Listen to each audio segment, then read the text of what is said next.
Great job, you guys. All right, let's review. We've seen how ancient cultures used the Sun-Earth connection to mark the season. And you've seen an activity which uses the placement of shadows to record the movement of the sun across the sky. Research regarding Native American astronomy has recently begun to gain headway in archaeoastronomy. Let's look at the ways Native cultures in the Americas use the Sun-Earth connection. Nancy Maryboy and David Begay are two indigenous astronomers from the Navajo Nation. Yat-eh, hello. We're here in Hovenweep National Park in southern Utah. I'm a Cherokee Navajo. I live not far from here, and I'm an educator on the Navajo Nation. A cultural astronomer means you deal with the astronomy of your own culture, and we put things within the context of a native worldview. Right behind me on the boulder, you can see an indication of a solar phenomena. On the boulder, there's two images. One's a concentric circle, one's a spiral. As the sun begins to rise, shafts of light come in from each direction. And as the sun continues to rise, the lights meet in the center. This only happens once a year. This phenomenon occurs on the longest day of the year and is a very appropriate way to mark time. This can be a very harsh environment to live in. It can be hot, it can be cold, and it can be very dry. In order to survive, people had to live in accordance with the natural environment, and that meant the natural cosmic environment, the sun, the moon, and the stars. It was very important to track the path of the sun and the moon and certain constellations, and to do that, people used natural markers like petroglyphs and sun and moon alignments. Remember, there was no watches, there was no timekeepers, there was no calendars. My name is David Begay. I am a cultural astronomer. I've been living out here for many years. My clan is Maidishkijni. This clan is a descendant from the Jemez Pueblo people.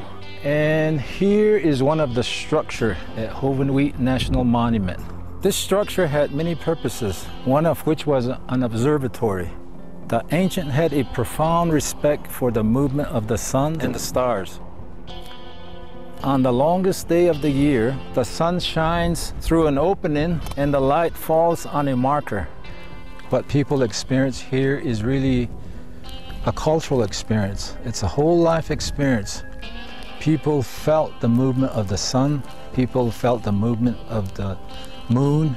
It was a daily experience. Among the Navajo people, for the sun, when it reaches summer solstice, it's a total life experience. People used to talk about the solstice being a 4-day phenomenon.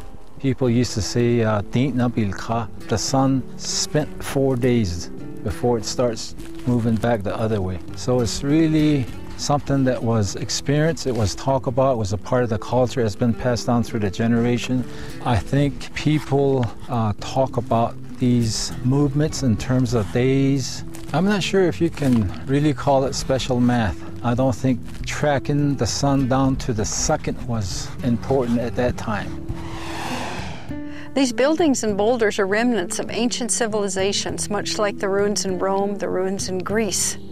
And today, they're still very relevant to us out here in the Southwest. We still see the same sky, and we're in awe of the technology that was employed to build these buildings and capture these solar and lunar alignments. Today, we look in the sky, we use some of the same knowledge that the ancestral Pueblans used. We use it for planting, we use it for setting ceremonies, and we use it to keep the earth in order. The balance between earth and sky is still very important to Native peoples. Thanks, Nancy, and thanks, David. You know, guys, one of the earliest Native American structures to observe the sun and the stars is Casa Rinconada, located in the Chaco Cultural National Historical Park. Casa Rinconada is a large kiva.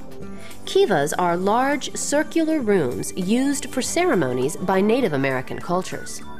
Like Hovenweep, on the day of the summer solstice, a beam of light from an opening in the kiva precisely illuminates a niche in the far wall. For years, Chaco Canyon was primarily seen as a trade center, but with the advent of archaeoastronomy, Chaco is beginning to be seen as a center of astronomy and cosmology. So far on today's program, we have seen how the relationship between the sun and the earth weaved a connection between all ancient cultures. Now, much of the information from those cultures has been lost to us. However, other cultures have recorded that information, and now that information is being interpreted. For a look at one of these ancient cultures, let's return to Dr.